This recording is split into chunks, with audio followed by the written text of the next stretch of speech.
World costliest ரெஸ்டாரண்ட்டில் கம்மியான dishes தான் இருக்கும். அவங்களோட மெயின் கோலே அந்த டிஷ்ஷஸை ப்ராப்பராக பண்ணி கஸ்டமர் ஹை சாட்டிஸ்ஃபை பண்ணுறதா தான் இருக்கும். அதுதான் அவங்களோட ஹையர் டேர்ன் ஓவருக்கும் ரீசனாக இருக்கும்.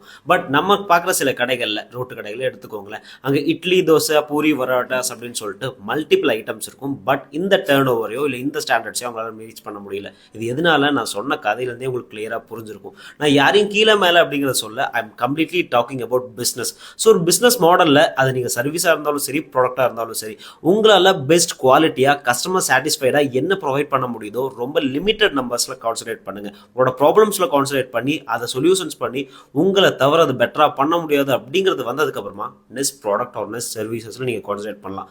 முன்னாடியே நீங்கள் கம்ப்ளீட்டாக எல்லாத்தையுமே எடுத்து வச்சுட்டு உங்கள் பிஸ்னஸ் வந்து சரியாக போகல அப்படின்னு சொல்லி யோசிச்சுட்டு இருக்கிறது ரொம்ப தப்பு. ஸோ நான் சொல்லிக்கிறது உங்களுக்கு கிளியராக இருக்கும்னு நினைக்கிறேன். If you have any doubts நீங்கள் கான்டாக்ட் பண்ணலாம். ஸோ நான் ஃபாலோ பண்ணிட்டு பயோவில் இருக்க ஃபார்மை ஃபில்அப் பண்ணுங்கள்.